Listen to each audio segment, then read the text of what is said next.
How to create dispersion effect in GIMP. ये dispersion effect आपको screen पर नज़र आ रही है, मैंने गिम्प के अंदर क्रिएट किया है। तो इसी तरह का आपको क्रिएट करके दिखाऊंगा किस तरह मैंने क्रिएट किया है, किस तरह बनाया है। तो आपने वीडियो को लास्ट तक देखना है। चलिए वीडियो को स्टार्ट करते हैं बिना टाइम वेस्ट किए। तो सबसे पहले आपने फाइल के ऑप्शन पर क्लिक करके न्यू डॉक्यूमेंट क्रिएट करना है। तो यहाँ पे साइज़ कोई भी सिलेक्ट करके आप न्यू डॉक्यूमेंट क्रिएट कर लें। इसके बाद आप इसके अंदर इमेज ऐड करेंगे। तो यहाँ से मैं सिंपली फाइल के ऑप्शन पे क्लिक करके ओपन करूँगा। तो ये पिक्चर मैंने ऐड कर ली है। तो इसका बैकग्राउंड मैंने रिमूव किया हुआ है। तो आप इसका बैकग्राउंड रिमूव करेंगे, फिर वो इफेक्ट आप इसके ऊपर क्रिएट कर सकेंगे। तो यहाँ पे मैं इसका साइज़ इंक्रीज़ करके यहाँ पे रख लेता हूँ सेंटर में। तो यहाँ पे आप देख लें, मैं बैकग्राउंड वाली लेयर को हाइड करके दिखा देता हूँ। बैकग्राउंड इसका रिमूव किया हुआ है मैंने।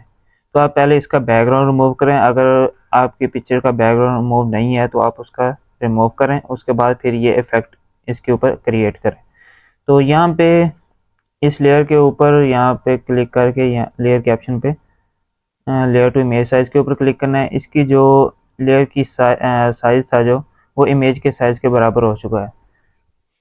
तो अब नेक्स्ट क्या करना है, इसकी डुप्लीकेट लेयर क्रिएट करनी है। राइट क्लिक करके यहाँ पे डुप्लीकेट लेयर का ऑप्शन मिल जाएगा आपको, इसके ऊपर क्लिक करेंगे और ये डुप्लीकेट लेयर क्रिएट हो चुकी है। तो अब इसके बाद ये वाला टूल आपको मिल जाएगा, वार्प ट्रांसफॉर्म टूल है ये।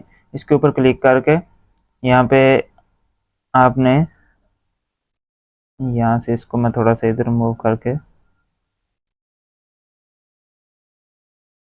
यहाँ पे साइज इसका जितना आप रखना चाहें वहाँ पे डिपेंड करता है। तो ज़्यादा भी बड़ा साइज़ ना रखें।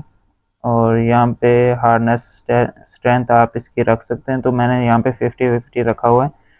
तो अब यहाँ पे मैं इसको इसके ऊपर क्लिक करके इसको पीछे की तरफ मूव करूँगा इस तरह से। तो इस तरह मैं नीचे करता जाऊँगा और इसको पीछे की तरफ मूव करता जाऊँगा।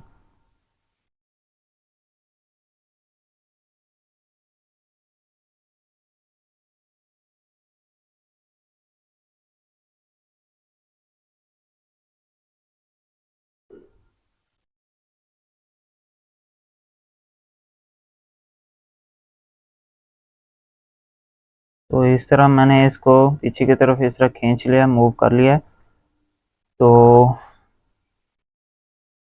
यहाँ पे कंप्लीट हो गया हमारा।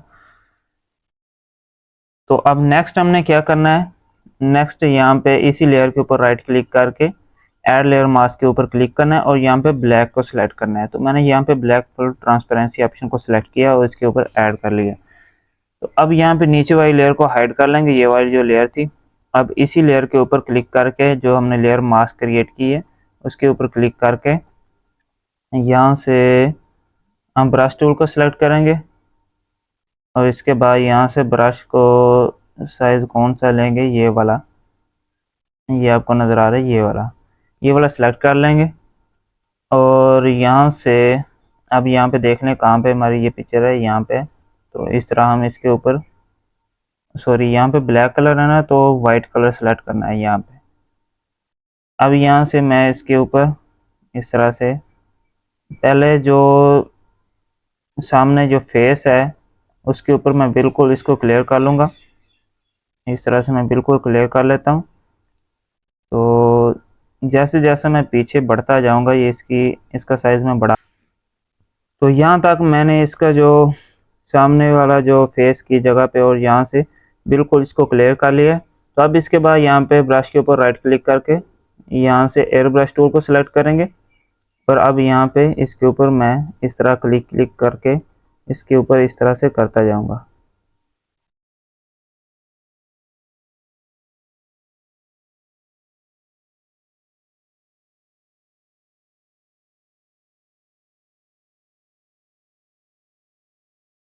तो इस तरह से मैं यहाँ पे इस पे थोड़ा सा शो कलर कर लेता हूँ और जिस तरह पीछे बढ़ता जाएगा मैं हल्का हल्का इसके ऊपर कलर करता जाऊँगा।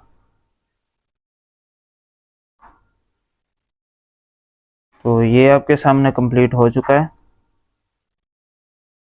तो यहाँ से रेज टूल की मदद से मैं थोड़ा सा यहाँ से रेज कर लूँगा इस तरह से।